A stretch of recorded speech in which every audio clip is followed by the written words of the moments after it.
To view this video in English, please click the link given above. 12ാം ക്ലാസ്സിൽ പഠിക്കുന്ന എൻ്റെ എല്ലാ മക്കൾക്കും ഇത് കാണുന്ന മറ്റു കൂട്ടുകാർക്കും ബയോളജി മൈ പാഷനിലേക്ക് സ്വാഗതം.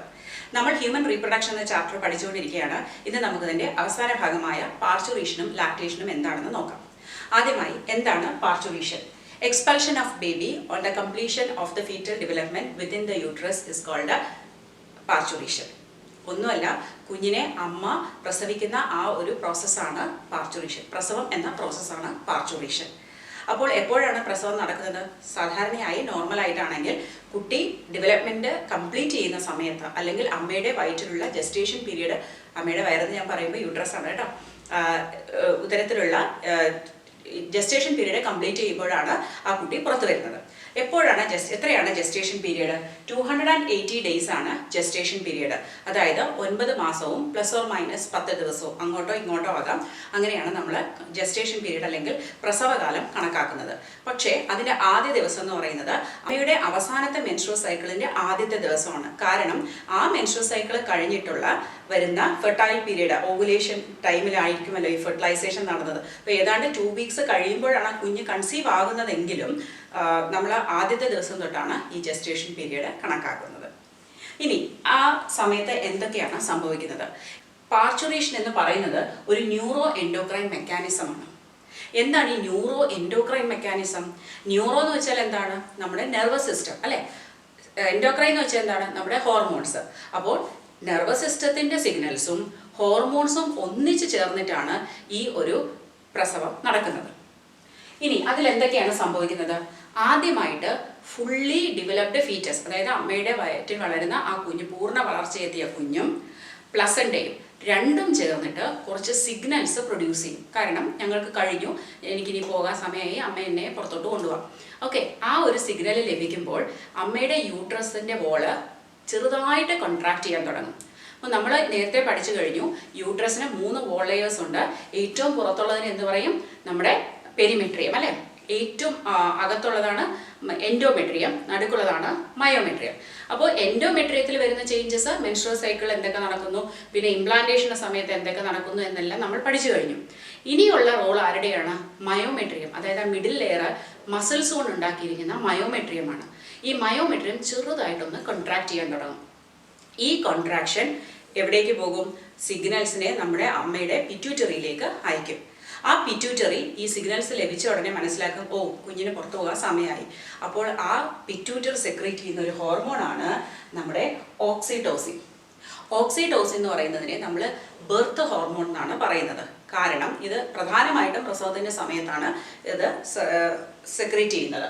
ഈ ഓക്സിറ്റോസിൻ വരുമ്പോൾ അത് ഈ മയോമെട്രിയത്തിൽ കുറച്ചും കൂടി കൂടുതൽ വിഗറസ് ആയിട്ടുള്ള അല്ലെങ്കിൽ ശക്തമായ കോൺട്രാക്ഷൻസ്, അല്ലെങ്കിൽ അതിൻ്റെ വോൾസിൻ്റെ ഈ ഒരു കോൺട്രാക്ഷൻ ശക്തമാക്കും. അപ്പോൾ എന്താ സംഭവിക്കുന്നത്? കൂടുതൽ സിഗ്നൽസ് പിറ്റ്യൂട്ടറിയിലേക്ക് പോകും. അപ്പോൾ കൂടുതൽ ഓക്സിറ്റോസിൻ വരും.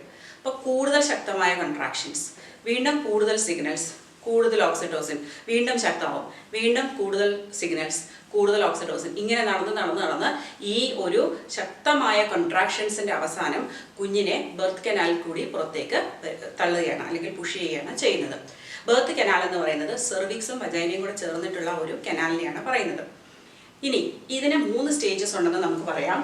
ആദ്യത്തേത് ഫേസ് ഓഫ് ഡയലേഷൻ, പിന്നെ ഫേസ് ഓഫ് എക്സ്പൾഷൻ, പിന്നെ ഫേസ് ഓഫ് ഡെസിഡുവസ്. നിങ്ങളുടെ NCERT ഇത് പറഞ്ഞിട്ടില്ല, എന്നാലും മനസ്സിലാക്കിക്കോളൂ, ഇത് തന്നെയാണ് ആ സ്റ്റേജസ്. ആദ്യത്തെ ഡയലേഷൻ എന്ന് ഉദ്ദേശിക്കുന്നത് സെർവിക്സ് വളരെ ക്ലോസ്ഡ് ആയിട്ടുള്ള ഒരു സ്ട്രക്ചറാണ് അല്ലേ. അപ്പോൾ ആദ്യം സെർവിക്സ് ഒന്ന് റിലാക്സ് ചെയ്ത് ഡയലേറ്റ് ചെയ്ത് അല്ലെങ്കിൽ വികസിച്ചാൽ മാത്രമേ കുഞ്ഞിന് പുറത്തു വരാൻ പറ്റുള്ളൂ.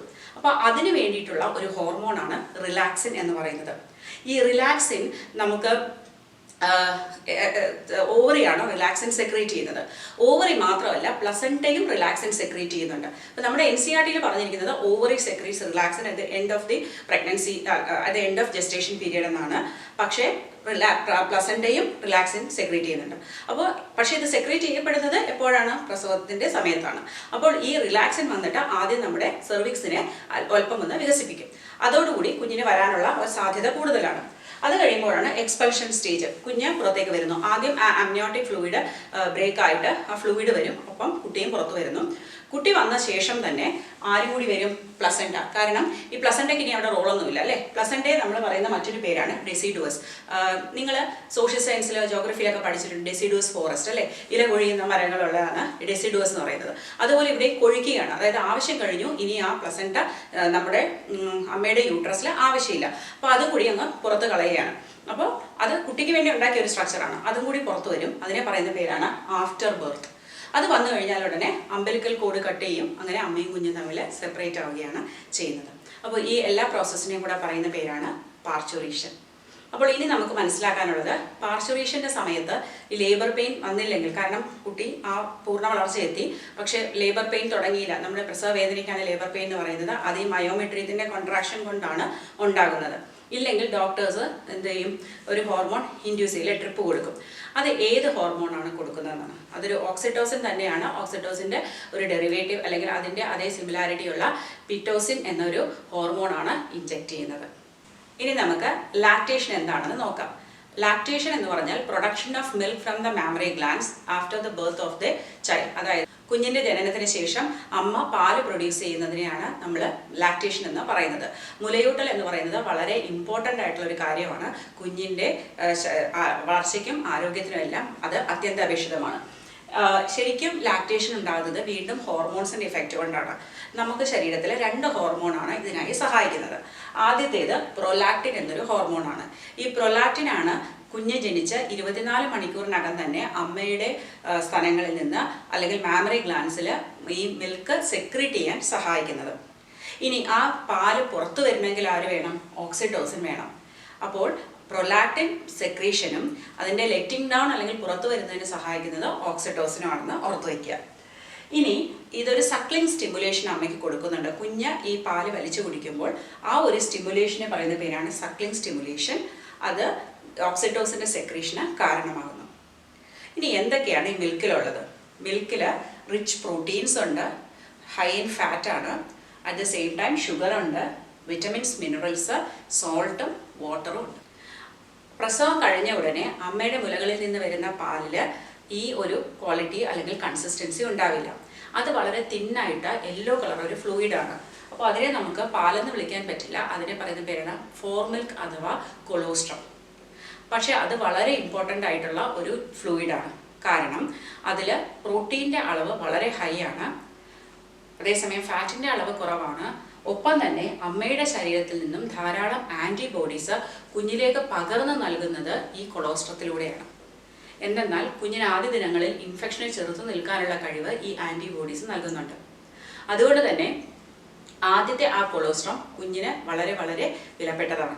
ഇനി നമുക്കറിയാം, കുഞ്ഞിനെ മുലയൂട്ടുന്ന സമയത്ത് അമ്മയുടെ ഓക്സിറ്റോസിനും പ്രൊലാക്റ്റിനും ഹൈ ആയിരിക്കുന്നത് കൊണ്ട് തന്നെ LHൻ്റെ സെക്രീഷൻ കുറയുകയും അത് FSH LH ആക്ടിവിറ്റീസിനെ സപ്രസ് ചെയ്യുന്നത് കൊണ്ട് മെൻസ്ട്രുവൽ സൈക്കിൾ ഉണ്ടാവില്ല. മെൻസ്ട്രുവൽ സൈക്കിൾ ഉണ്ടാകാതിരുന്നാൽ തന്നെ ഓവുലേഷൻ ഇല്ലാത്തത് കൊണ്ട് ഫെർട്ടിലൈസേഷനുള്ള ചാൻസും കുറവാണ്. അപ്പോൾ നമ്മൾ ഈ മുലയൂട്ടുന്ന കാലത്തുള്ള ഗർഭധാരണത്തിൻ്റെ ഒരു ചാൻസ് വളരെ കുറവായതുകൊണ്ട് അതൊരു നാച്ചുറൽ മെത്തേഡ് ഓഫ് കോൺട്രസെപ്റ്റീവ് ആയിട്ട് ഉപയോഗിക്കുന്നുണ്ട്. അത് നമ്മൾ 4ാമത്തെ ചാപ്റ്ററിൽ പഠിച്ചു. ഏതാണത്? Lactational amenorrhoea. ലാക്ടേഷൻ ഇല്ല, amenorrhoea means lack of menstrual cycle. Lactation കാരണം ലാക്ക് ഓഫ് മെൻസ്ട്രുവൽ സൈക്കിളാണ് അവിടെ നടക്കുന്നത്. അതൊരു സൈഡ് എഫക്റ്റ് ഇല്ലാത്ത മെത്തേഡാണ്, കാരണം നാച്ചുറൽ മെത്തേഡാണ്. ഒപ്പം തന്നെ റിലയബിലിറ്റി അത്ര വലുതല്ല, പക്ഷേ എങ്കിലും നമുക്ക് അത് സ്വീകരിക്കാവുന്ന മെത്തേഡാണ്. അപ്പോൾ ഇത്രയാണ് നമ്മൾ ഈ ചാപ്റ്ററിൽ പ്രധാനമായിട്ടും ഡിസ്കസ് ചെയ്യുന്നത്. ഇതിൻ്റെ പ്രധാനപ്പെട്ട മൾട്ടിപ്പിൾ ചോയ്സ് ക്വസ്റ്റ്യൻസ് ഒക്കെ ഞാനൊരു വീഡിയോ ചെയ്തിട്ടുണ്ട്. അതിൻ്റെ ലിങ്ക് ഞാൻ കൊടുത്തേക്കാം. അപ്പോൾ നിങ്ങൾ വീഡിയോ എല്ലാം ഇഷ്ടപ്പെടുന്നുണ്ടെങ്കിൽ please like, share and subscribe to my channel biology my passion. Thank you for watching.